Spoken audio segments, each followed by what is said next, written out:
नमस्कार दोस्तों, आप सभी का विजन एग्जाम परिवार में हार्दिक स्वागत है। तो दोस्तों, इस वीडियो में हम लोग 8 मार्च से लेकर के 14 मार्च तक के महत्वपूर्ण करंट अफेयर्स को देखेंगे।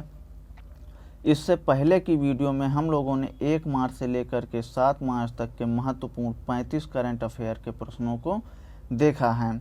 आपको बता दें कि इस चैनल पर करंट रिलेटेड स्टैटिक जीके की वीडियोज अलग से प्रोवाइड कराए जा रहे हैं, जिनका लिंक हमने इस वीडियो के डिस्क्रिप्शन में दे रखा है। आप लोग उसे भी ज़रूर देखें, क्योंकि आने वाले परीक्षा की महत्वपूर्ण से दृष्टिकोण से काफ़ी महत्वपूर्ण प्रश्न वे होंगे। तो आइए दोस्तों, शुरू करते हैं। क्वेश्चन नंबर 36, अंतर्राष्ट्रीय महिला दिवस निम्न में से किस दिन मनाया जाता है? तो इसका राइट आंसर हो जाएगा आप सभी का ऑप्शन नंबर ए, 8 मार्च। देखिए, पहली बार जो है ये अमेरिका के न्यूयॉर्क शहर में 28 फरवरी 1909 को मनाया गया था। अब देखिए, ये दिन जो है राजनीतिक, सामाजिक, आर्थिक और सांस्कृतिक विकास में महिलाओं की भागीदारी को बढ़ावा देने हेतु अंतर्राष्ट्रीय महिला दिवस को मनाया जाता है। अगला प्रश्न देखते हैं। केंद्रीय प्रदूषण नियंत्रण बोर्ड CPCB ने देश के 112 सबसे प्रदूषित शहरों में से किस राज्य को पहला स्थान दिया है? तो मतलब सबसे प्रदूषित जो शहरों की सूची है उसमें से किस राज्य को प्रथम स्थान दिया गया है? तो वो है आपका नंबर 1 पे है ओडिशा। तो option number C is the right answer. और आपको बता दें, सेकंड प्लेस पे यूपी है, उत्तर प्रदेश है, और थर्ड पे जो है दिल्ली है। तो जो पर्यावरण मंत्रालय के अनुसार जो सबसे प्रदूषित स्थल ऐसे क्षेत्र हैं जहां पर कूड़े कचड़ों में विषैले और खतरनाक पदार्थों की मात्रा अत्यधिक होने से आसपास रहने वाले लोगों की सेहत पर प्रतिकूल असर पड़ रहा है। अगला प्रश्न देखते हैं। प्रधानमंत्री मोदी ने हाल ही में वीडियो कॉन्फ्रेंसिंग के माध्यम से भारत और किस देश के बीच मैत्री सेतु का उद्घाटन किया है? तो आपको पता होगा इसका राइट आंसर ऑप्शन नंबर ए, बांग्लादेश। अब देखिए, ये किस नदी पर बनाया जा रहा है? तो ये जो है फेनी नदी पर बनाया जा रहा है। तो मैत्री सेतु से आपको 2 बातें याद रखनी हैं, भारत और बांग्लादेश के बीच में, और किस नदी पर? तो फेनी नदी पर। अगला प्रश्न देखते हैं, प्रश्न नंबर 39। हाल ही में अडानी ग्रीन एनर्जी की इकाई ने गुजरात के कच्छ में कितने मेगावाट का पवन ऊर्जा संयंत्र चालू किया है? कौन सा पवन ऊर्जा संयंत्र किसने? अडानी ग्रीन एनर्जी की इकाई ने। कहाँ पर? गुजरात के कच्छ में। तो कितने मेगावाट का पवन ऊर्जा संयंत्र चालू किया गया है? तो इसका राइट आंसर हो जाएगा 100 megawatt. Option number B is the right answer. Question number 40 देखते हैं। ग्रामीण भारत के 1 मिलियन महिलाओं की सहायता के लिए गूगल ने किस नए प्लेटफॉर्म को लॉन्च किया है? तो आपको इसका राइट आंसर पता होगा, option number C, women will web. अब देखिए, ये ग्रामीण महिला उद्यमियों को कम्युनिटी सपोर्ट, मेंटरशिप और एक्सेलरेटर प्रोग्राम में मदद करा गया, और ये जो है अंग्रेजी और हिंदी दोनों भाषाओं में होगा। अगला प्रश्न देखते हैं। हाल ही में किस राज्य में पहला वन चिकित्सा केंद्र खोला गया है? तो ये खोला गया है दोस्तों, ऑप्शन नंबर डी, उत्तराखंड में। देखिए, उत्तराखंड वन अनुसंधान की तरफ से कालिका रिसर्च सेंटर के पीछे के जंगलों में जापानी तकनीकी पर आधारित देश के पहले हीलिंग सेंटर मतलब वन चिकित्सा केंद्र की स्थापना की गई है। अब इसका उद्देश्य जो है, जो तनावग्रस्त लोग हैं उनको प्रकृति के बीच रहकर तनाव से मुक्ति पाना है। मतलब जो टेंशन में लोग हैं तो वो लोग यहाँ पे आएंगे, प्रकृति के बीच में रहेंगे और तनाव से मुक्ति पा सकेंगे। इस उद्देश्य से पहला वन चिकित्सा केंद्र खोला गया है। तो कहाँ पर खोला गया है? तो उत्तराखंड में खोला गया है। चलिए अगला प्रश्न देखते हैं। PV सिंधु ने Swiss open super badminton tournament में कौन सा पदक हासिल किया है? तो इसका राइट आंसर हो जाएगा ऑप्शन नंबर सी, रजत पदक। अब देखिए, ये 13 टूर्नामेंट के बाद पहली बार किसी प्रतियोगिता के सेमीफाइनल में पहुंची हैं। मतलब इसके पहले के 13 टूर्नामेंट इन्होंने खेला और वहां पर ये सेमीफाइनल तक नहीं पहुंची थी। अगला प्रश्न देखते हैं, महिला उद्यमियों को समर्थन एवं सहायता प्रदान करने के उद्देश्य से किस बैंक ने हाल में स्मार्ट अप उन्नति नाम से एक कार्यक्रम की शुरुआत की है? तो ये देखिए कौन सा बैंक है, तो HDFC बैंक ने। तो option number A is the right answer. अब ये कार्यक्रम देखिए जो केवल मौजूदा ग्राहकों के लिए ही उपलब्ध है, जो HDFC की मौजूदा ग्राहक महिलाएं हैं, ये कार्यक्रम सिर्फ उन्हीं के लिए ही है। अगला प्रश्न देखते हैं, ऑस्ट्रेलिया की सरकार ने किस देश के साथ अपने रक्षा सहयोग को निलंबित कर दिया है?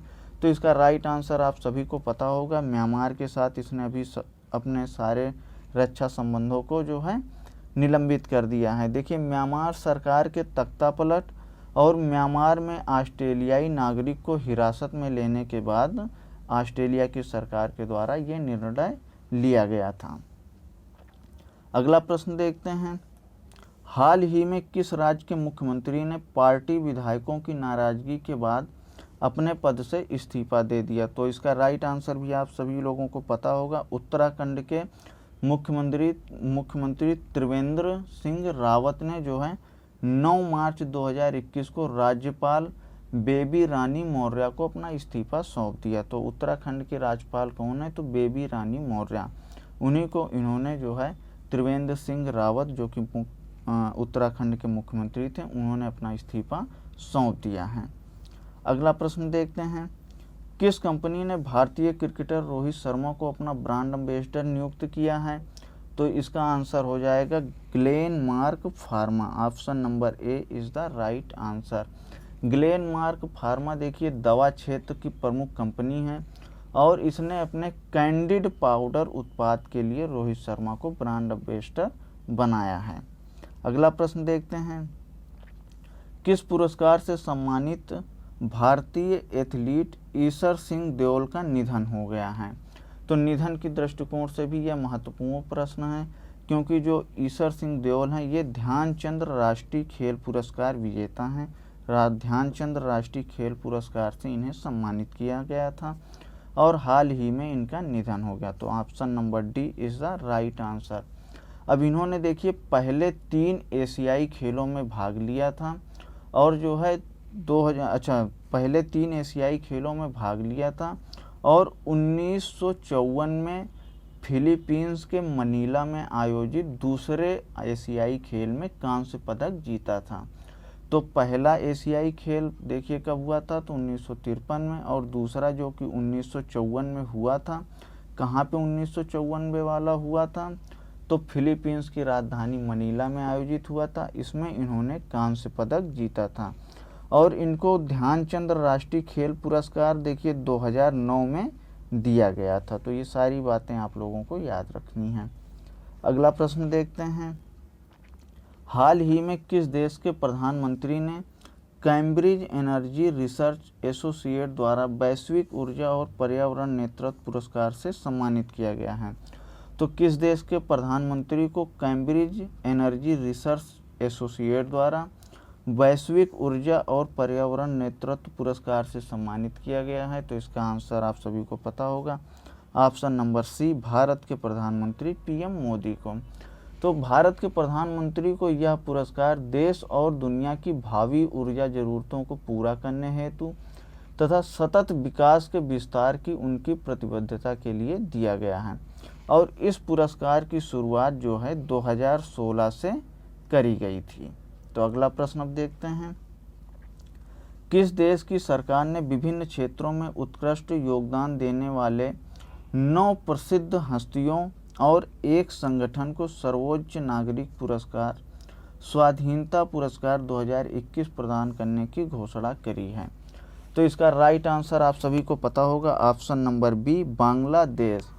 अब यह पुरस्कार बांग्लादेश की स्वतंत्रता के बाद 1977 से दिया जाता है और इस पुरस्कार के तहत 1 गोल्ड मेडल मतलब स्वर्ण पदक और 5 लाख टका टका जो कि बांग्लादेश की करेंसी है, तो 5 लाख टका और 1 गोल्ड मेडल दिया जाता है। अगला प्रश्न देखते हैं, हाल ही में किस देश ने कोविड-19 महामारी से लोगों को बचाने के प्रयासों को बढ़ावा देने हेतु अपने पहले टीकाकरण क्लिनिक का उद्घाटन किया है? तो ये किया है ऑप्शन नंबर सी, न्यूजीलैंड ने। और यह क्लिनिक देखिए न्यूजीलैंड के दक्षिण ऑकलैंड में खोला गया है। अगला प्रश्न देखते हैं, केंद्रीय अप्रत्यक्ष कर और सीमा शुल्क बोर्ड ने हाल ही में अधिसूचित किया कि वित्त मंत्रालय ने अनिवार्य ई इनवॉइस की सीमा को 100 करोड़ से घटाकर कितने करोड़ रुपए कर दिया है, ये इसका प्रश्न है। तो आप सभी लोगों को बता दें कि ये 100 करोड़ से घटा करके 50 करोड़ कर दिया गया है। तो option number D is the right answer. और ये जो नया नियम है ये 1 अप्रैल 2021 से लागू हो जाएगा। चलिए दोस्तों अगला प्रश्न देखते हैं, त्रिवेंद्र सिंह रावत ने हाल ही में तीरथ सिंह रावत ने हाल ही में किस राज्य के 10वें मुख्यमंत्री के रूप में शपथ ग्रहण की? तो अभी हाल ही के दिनों में आपको पता होगा उत्तराखंड के मुख्यमंत्री ने अपना इस्तीफा दे दिया था विधायकों के जो है नाराजगी के कारण। तो उत्तराखंड के ही मुख्यमंत्री बने हैं, 10वें मुख्यमंत्री बने हैं तीरथ सिंह रावत। तो इसका राइट आंसर हो जाएगा ऑप्शन नंबर बी, उत्तराखंड। देखिए जो तीरथ सिंह रावत जी हैं तो सन 2000 में ये प्रथम शिक्षा मंत्री चुने गए थे और फरवरी 2013 से दिसंबर 2015 तक उत्तराखंड के बीजेपी अध्यक्ष भी रहे हैं। अगला प्रश्न देखते हैं, उत्तर प्रदेश सरकार ने किस योजना के तहत गोल्डन कार्ड बनाने के लिए एक अभियान शुरू किया है? तो इसका राइट आंसर हो जाएगा Ayushman Bharat. Option number D is the right answer.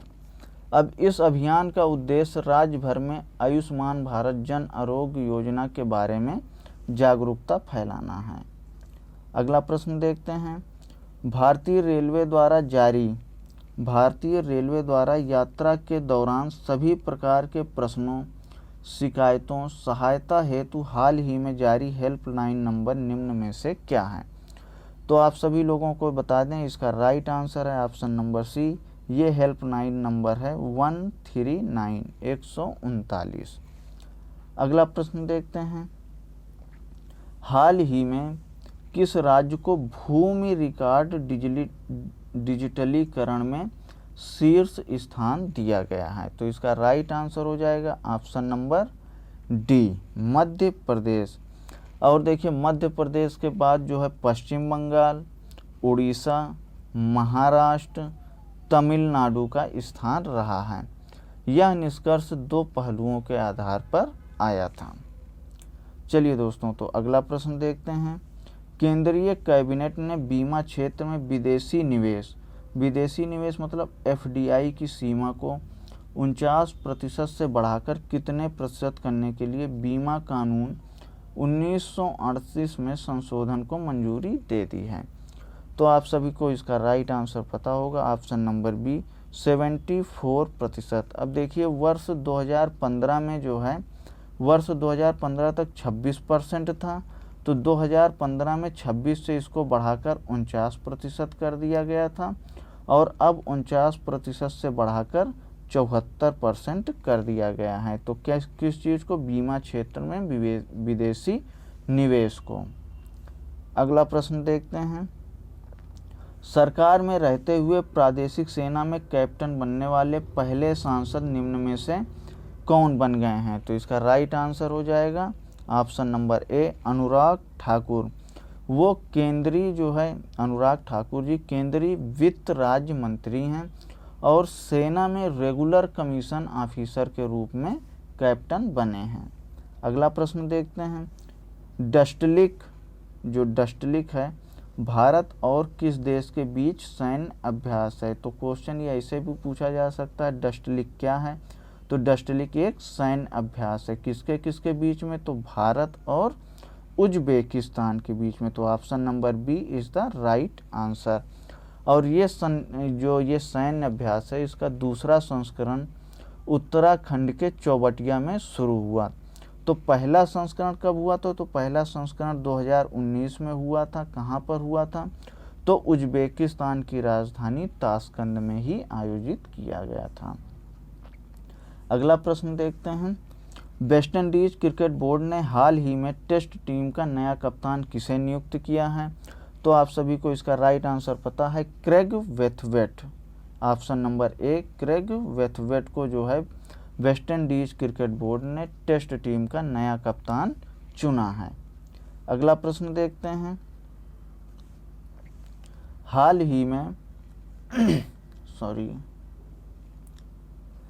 ही में किस देश ने खराब मिलावटी सामान बेचने और फर्जी ऑफर देने को लेकर 184 चीनी वेबसाइटों को बंद कर दिया है?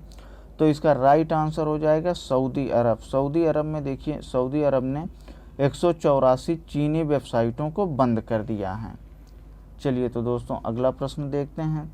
अगर आप लोगों ने चैनल को सब्सक्राइब नहीं किया है तो चैनल को सब्सक्राइब कर लीजिए और अपने दोस्तों के साथ भी शेयर कर लीजिए। तो प्रश्न नंबर 61 है, टेस्ट क्रिकेट में दोहरा शतक बनाने वाले अफगानिस्तान के पहले बल्लेबाज निम्न में से कौन बन गए हैं?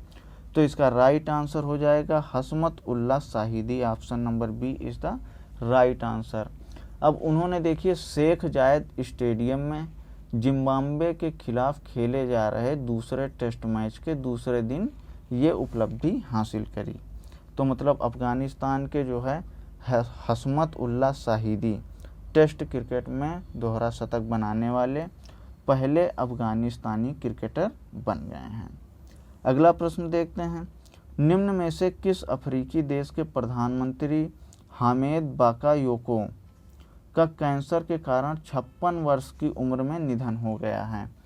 तो इसका राइट आंसर हो जाएगा Ivory Coast. Option number C is the right answer. देखिए इनका जो इलाज है वो जर्मनी में चल रहा था और इनकी 56 वर्ष की आयु में निधन हो गई। अगला प्रश्न है कि महिला अंतर्राष्ट्रीय क्रिकेट में 10,000 रन पूरे करने वाली दुनिया की दूसरी और भारत की पहली महिला क्रिकेटर कौन बन गई हैं? तो देखिए इसमें दो प्रश्न हैं कि दुनिया की दूसरी क्रिकेटर हैं और भारत की पहली क्रिकेटर जो कि अंतर्राष्ट्रीय क्रिकेट में 10,000 रन पूरे किए हैं। तो इसका राइट आंसर हो जाएगा ऑप्शन नंबर ए, मिताली राज। अब इन्होंने देखिए वनडे इंटरनेशनल में भी 7,000 रन बनाने वाली पहली महिला क्रिकेटर बन गई हैं। मतलब वनडे में 7,000 रन बनाने वाली पहली महिला क्रिकेटर कौन है? तो मिताली राज। अगला प्रश्न देखिए, विश्व स्वास्थ्य संगठन WHO ने निम्न में से किस अमेरिकी दवा कंपनी को सिंगल डोज कोरोना वैक्सीन के आपातकालीन इस्तेमाल को मंजूरी दे दी है? तो इसका राइट आंसर हो जाएगा option number D, Johnson and Johnson. अगला प्रश्न देखते हैं। निम्न में से कौन सा भारतीय क्रिकेटर अंतर्राष्ट्रीय T20 क्रिकेट में 3,000 रन बनाने वाले दुनिया के पहले खिलाड़ी बन गए हैं? तो इसका राइट आंसर आप सभी को पता है, Virat Kohli. Option number C. अगला प्रश्न देखते हैं। निम्न में से किस राज्य सरकार ने पिछले 10 वर्षों में सड़क किनारे बसाए सभी धार्मिक स्थलों को हटाने का निर्देश दे दिया है? तो इसका राइट आंसर हो जाएगा उत्तर प्रदेश के मुख्यमंत्री बाबा योगी आदित्यनाथ ने ऐसा कारनामा किया है। चलिए तो दोस्तों अगला प्रश्न देखते हैं। स्विट्जरलैंड के बाद अब किस देश ने बुर्का पहनने पर प्रतिबंध लगाने का फैसला किया? मतलब पहले तो स्विट्जरलैंड ने बुर्का पहनने पर प्रतिबंध लगाया और अब किस देश ने किया? तो ऐसा करने वाला दूसरा देश है श्रीलंका। तो देखिए इसके साथ इसके साथ ही देश भर में 1,000 से ज़्यादा इस्लामिक स्कूलों को भी बंद करने की तैयारी कर रहा है। कौन? श्रीलंका।